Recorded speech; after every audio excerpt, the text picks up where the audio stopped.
घर की पूजा और मंदिर में जाकर पूजा करने में क्या अंतर है? अंतर है।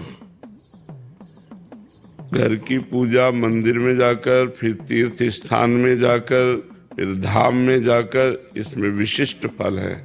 जैसे घर में आप 1000 माला जपें और गौशाला में जाकर के 100 माला जपें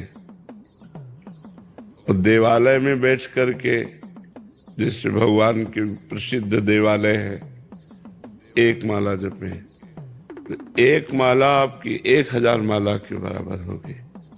आप वृंदावन धाम में जपें 1 माला 1,00,000 माला के बराबर जाता है। तो घर का भजन और तीर्थों का, तभी तो जब भगवत प्राप्ति की लालसा होती तो हम तीर्थों की यात्रा करते हैं, संतों का समागम करते हैं, बड़े बड़े देवालयों के दर्शन करते हैं, उससे हमारा हृदय पवित्र होता है।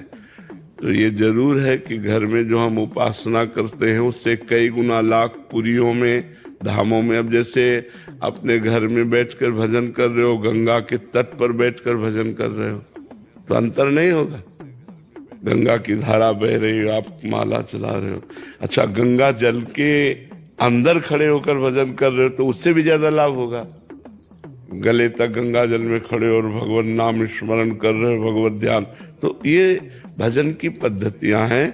घर से कई गुना लाभ तीर्थों में, पुरियों में, धामों में, पवित्र यमुना, गंगा, नर्मदा आदि के तट पर बैठकर भजन करने से, गौशाला में से कई गुना लाभ प्राप्त होता है। और कोशिश करना चाहिए कि थोड़ा समय निकालकर हम ऐसे पवित्र स्थानों में भजन करें। जैसे आप लोग धाम आए हो तो मनोरंजन मत करो। 1 दिन 2 दिन के लिए, 4 दिन के लिए आए, कोई गंदा आचरण मत करो। 1 दिन उपवास करो, तो यमुना किनारे बैठकर नाम कीर्तन करो, वृंदावन की परिक्रमा करो, हो सके तो 10-20 रुपया के फल फूल लेकर के यहाँ के जैसे बंदर हैं ऐसे दान कर, साधु महात्मा ऐसी सेवाएं, ऐसे मंगल में कार्य करने चाहिए जिससे हमारे दुख कटते हैं और हमें सुख प्राप्त होता है।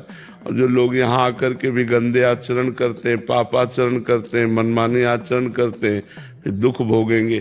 तो यहाँ भी लाख गुना है तो पाप भी लाख गुना है। ये बात समझो, अगर पाप किया तो वो भी लाख गुना है। वो आपको दंड, भारी भयंकर दंड देगा, क्योंकि धाम का किया है।